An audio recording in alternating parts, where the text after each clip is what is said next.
നമസ്കാരം, രേഖാമൂലത്തിലേക്ക് സ്വാഗതം. വിഖ്യാത നടി പേൾ വൈറ്റ് അഭിനയിച്ച പേൾ ഓഫ് ദി ആർമി എന്ന ചിത്രത്തിൽ നിന്നാണ് ഇപ്പോൾ കണ്ട ആ മൂവി ക്ലിപ്പ്. ആ ചിത്രത്തിൻ്റെ അവസാന 3 എപ്പിസോഡുകൾ കാണാൻ തിയേറ്ററിലേക്ക് കാണികളെ ക്ഷണിക്കുന്ന പരസ്യം ഇന്ത്യൻ പത്രങ്ങളിൽ വന്നത് 108 കൊല്ലം മുമ്പാണ്. ആ പരസ്യം നമുക്ക് കാണാം.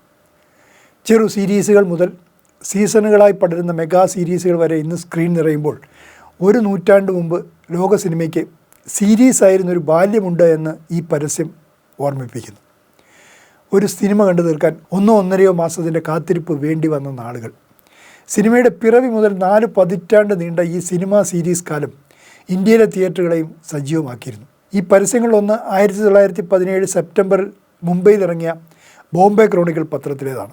മുംബൈയിലെ ലാമിംഗ്ടൺ റോഡിലുള്ള ഇമ്പീരിയൽ തിയേറ്ററാണ് പേൾ ഓഫ് ദി ആർമിയുടെ പരസ്യദാതാക്കൾ. അന്ന് രാത്രി സിനിമാ സീരീസിലെ അവസാന 3 ഭാഗങ്ങൾ കാണിക്കുന്നുവെന്നാണ് അറിയിപ്പ്. വേറെ തിയേറ്ററുകളിലെ പരസ്യങ്ങളാണ് മറ്റുള്ളവ. മുംബൈ ഏഷ്യാറ്റിക് സൊസൈറ്റിയുടെ ആർക്കൈവ് ശേഖരത്തിൽ ഈ പത്രങ്ങളുണ്ട്. നടിയുടെ വിടവാങ്ങൽ ചിത്രം എന്ന പ്രത്യേകതയും പേൾ ഓഫ് ദി ആർമിയുടെ പരസ്യത്തിലുണ്ട്.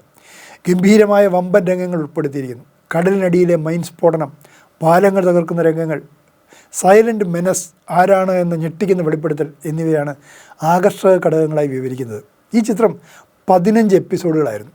സീനുകളുടെ ഇടയിൽ ഇംഗ്ലീഷ് ടൈറ്റിൽ കാർഡുകൾ, അതായത് ഇൻ്റർ ടൈറ്റിൽസ് കാട്ടി കഥയ്ക്ക് തുടർച്ചയുണ്ടാക്കുന്ന രീതിയിലായിരുന്നു നിർമ്മാണം.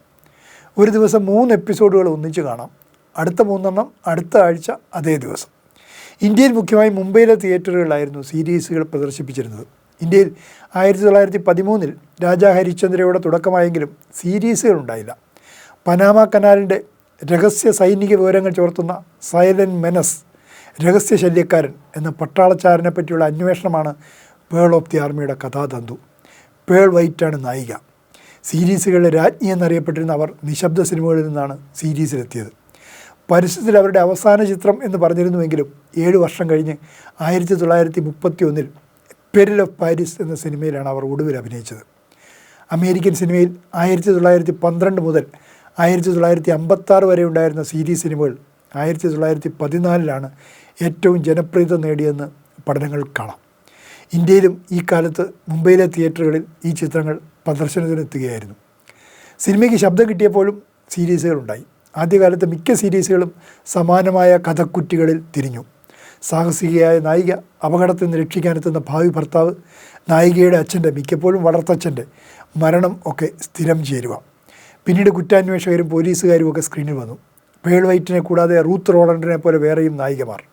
ശബ്ദ സിനിമയുടെ തുടക്കത്തിലെ സീരീസുകൾ പലതും പത്രകോമിക്കുകൾ അടിസ്ഥാനമാക്കിയായിരുന്നു. ബാറ്റ്മാനും സൂപ്പർമാനും ഒക്കെ നായകരായി.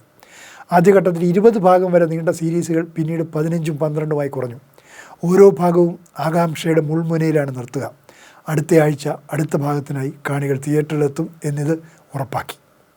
എഡിസൺ സ്റ്റുഡിയോസ് നിർമ്മിച്ച് 1912 ഇറങ്ങിയ വാട്ട് ഹാപ്പൻഡ് മേരിയാണ് ആദ്യ cinema serial. America, Germany, Japan, UK തുടങ്ങിയ രാജ്യങ്ങളിൽ നിന്നെല്ലാം പല ഭാഗങ്ങളായി നീളുന്ന സീരീസുകൾ ഇന്ത്യയിലും പ്രദർശനത്തിലെത്തിയിരുന്നു. കൂടുതലും അമേരിക്കയിൽ നിന്നായിരുന്നു. 1956 ടെലിവിഷൻ പ്രാമുഖ്യം നേടിയതോടെയാണ് അവ മറഞ്ഞത്.